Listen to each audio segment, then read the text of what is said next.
आनंद शर्मा जी ने कहा है कि अगर 500 टन सोना अगर हम गिरवी रख दें तो देश की स्थिति बेहतर हो सकती है। यानी एक बार फिर 1991 की याद होने लगी। सवाल फिर ये खड़ा होने लगा है कि जब देश की अर्थव्यवस्था क्या वाकई में बहुत हालत खराब है, क्या वाकई में अर्थव्यवस्था आईसीयू में भर्ती हो गई है।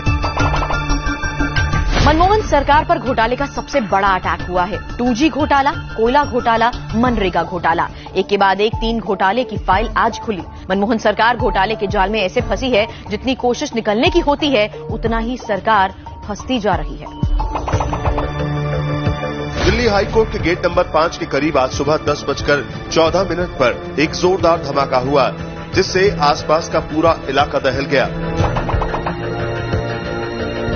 मैं आपकी स्टेट को चैलेंज करता हूं कि इन 20 साल में वो एक एविडेंस देंगे कि जम्मू कश्मीर लिबरेशन फ्रंट को पॉलिटिकल मूवमेंट के बगैर वायलेंस के साथ किसी किस्म का एक एविडेंस। मैं आपको देता हूं एविडेंस।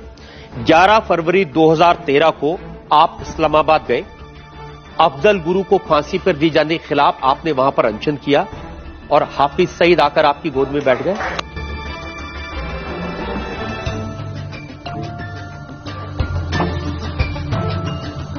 हमने वजीर आजम से बात करी, हमने सोनिया गांधी जी से बात करी। सोनिया गांधी जी को उस हादसे की हमने तस्वीरें दिखाई तो उनके आंसू फूट पड़े और उन्होंने हाथ जोड़कर कहा कि ये तस्वीर मुझे मत दिखाओ, फौरन जाओ वजीर आजम से बात करो। सुप्रीम कोर्ट में अयोध्या मसले की सुनवाई को अगले लोकसभा चुनाव तक टालने की दलील देने के बाद सुन्नी वक्फ बोर्ड के वकील कपिल सिब्बल चौतरफा घिरते दिख रहे हैं। पीएम मोदी और बीजेपी के हमले के बाद अब उस सुन्नी वक्फ बोर्ड ने ही सिब्बल से किनारा कर लिया है, जिसका पक्ष रखते हुए उन्होंने सुप्रीम कोर्ट में दलील दी थी।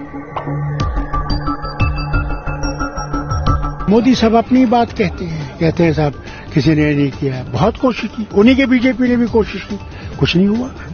अब मोदी साहब क्या कर लेंगे? अब 370 की बात करते हैं, वो कभी भी अगर वो 10 दफा भी हिंदुस्तान के प्राइम मिनिस्टर बनेंगे वो 370 को नहीं छू सकते।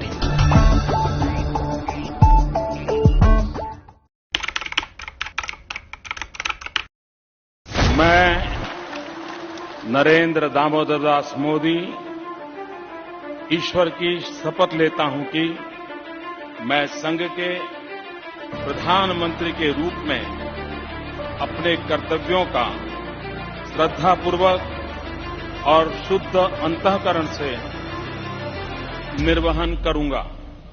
कृषि हो, उत्पादन हो, सर्विस सेक्टर हो, खनन हो, भारत हर तरफ से बढ़ भी रहा है। भारत की अगर अर्थव्यवस्था की बात करें तो बड़े देशों की तुलना में भारत तेजी से आगे बढ़ भी रहा है और दुनिया भर में अब ये कहा भी जा रहा है कि इस मंदी से भारत दुनिया की मदद कर भी सकता है। कांग्रेस सांसद धीरज साहू के ठिकानों से आयकर विभाग की टीम ने अब तक 300 करोड़ रुपए बरामद किए हैं और ये आंकड़ा कहा जा रहा है कि अभी और बढ़ सकता है, क्योंकि धीरज साहू के ठिकानों पर नोटों की गिनती लगातार जारी है। भारतीय सेना ने सर्जिकल स्ट्राइक्स कल उन लॉन्च पैड्स के ऊपर किए हैं।